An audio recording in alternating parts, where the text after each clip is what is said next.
জাতীয় সম্মেলনের প্রধান অতিথি লেবার পার্টি চেয়ারম্যান, আমার যুগপথ আন্দোলনের সঙ্গী, রাজপথের সঙ্গী লায়ন মোহাম্মদ ফারুক, মঞ্চে উপবিষ্ট জাতীয় নেতৃবৃন্দ, আমার সামনে উপস্থিত নেতৃবৃন্দ, মিডিয়ার ভাই ও বোনেরা, আসসালামু আলাইকুম। আমি প্রথমেই ছাত্র মিশনের নবনির্বাচিত প্রেসিডেন্ট এবং সেক্রেটারি, যে দুইজন দায়িত্বপ্রাপ্ত হলেন, তাদেরকে আমার দল জাতীয় গণতান্ত্রিক পার্টি জাকপার পক্ষ থেকে অভিনন্দন জানাই। বাস্তবতা হচ্ছে, আজকে আপনারা যে দায়িত্বটা গ্রহণ করেছেন, এই দায়িত্বটা অনেক বড় একটা দায়িত্ব। হয়তো একটা ছোট হলরুমে প্রোগ্রাম হচ্ছে, হয়তো এখানে হাজার হাজার মানুষ নাই, কিন্তু কাঁধের উপর যে দায়িত্বটা এসে পড়েছে, এই দায়িত্বটা অনেক বিশাল।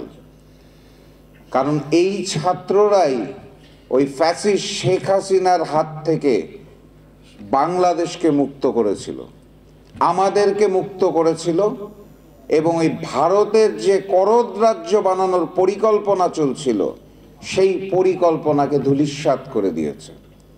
এখন শেখ হাসিনা চলে যাওয়ার পরে সবার মধ্যে একটা রিল্যাক্স মোড চলে আসছে, যেটা নিয়ে আমি শঙ্কিত। কারণ শেখ হাসিনা চলে গেছে, ষড়যন্ত্রগুলো চলে যায় নাই। শেখ হাসিনা বিদায় নিয়েছে, তার রেখে যাওয়া প্রেতাত্মারা এখনো বিদায় নেয় নাই।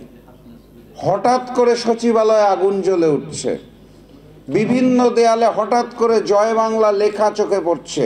নিষিদ্ধ স্লোগান জয় বাংলা, বাংলাদেশে এখন মনে রাখতে হবে। ছাত্রলীগকে নিষিদ্ধ করার পরেও তারা ঝটিকা মিছিল করার চেষ্টা করছে। সচিবালয় থেকে প্রশাসনের বিভিন্ন জায়গায় এখনো আওয়ামী প্রেতাত্মাদের দূর করতে পারেনি অন্তর্বর্তী সরকার। ভারতীয় মিডিয়া হনুমানের ভেংচি কাটছে। ওপার থেকে ভারতীয় নেতারা বাংলাদেশের ভূখণ্ড দখলের হুমকি দিচ্ছে। যেই ছাত্ররা, যেই ছাত্র সমাজ একত্রিত হয়ে ফ্যাসিস্ট শেখ হাসিনা এবং ভারতকে রুখে দিয়েছিল, সেই ছাত্র সমাজের ঘুমিয়ে যাওয়ার কোনো সুযোগ নাই। এই কারণে আপনারা দুইজন যে দায়িত্ব পেলেন, আপনাদের আমি আহ্বান জানাতে চাই, অন্যান্য সকল ছাত্র সংগঠনের সাথে একত্রিত হয়ে কাঁধে দায়িত্বটা আবার তুলে দিতে হবে। কারণ আন্দোলন শেষ হয় নাই। আন্দোলন সেদিন শেষ হবে যেদিন একটি গণতান্ত্রিক পদ্ধতিতে ভোটের মাধ্যমে আমরা জনগণের সরকারকে প্রতিষ্ঠা করতে পারব। তার আগ পর্যন্ত আওয়ামী লীগের সকল ষড়যন্ত্র এবং ভারতের আবারও নতুন করে যে ষড়যন্ত্র, আগ্রাসী মনোভাব, সেটাকে রুখে দেওয়ার জন্য কাঁধে কাঁধ মিলিয়ে, হাতে হাত মিলিয়ে বাংলাদেশের সকল ছাত্র সংগঠনকে একত্রিত হয়ে কাজ করতে হবে, এবং তার নেতৃত্বে আপনাদের দুইজনকে থাকতে হবে। এই কারণে দায়িত্বটা বড়।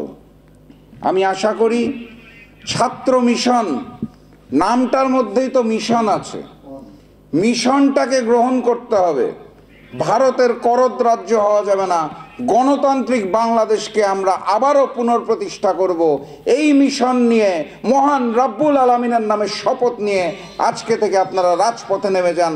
আমাদের সকলের দোয়া আপনাদের সাথে থাকবে, এবং প্রয়োজনে যখনই ডাক দিবেন আপনাদের সাথে আমরাও রাজপথে নামবো ইনশাআল্লাহ।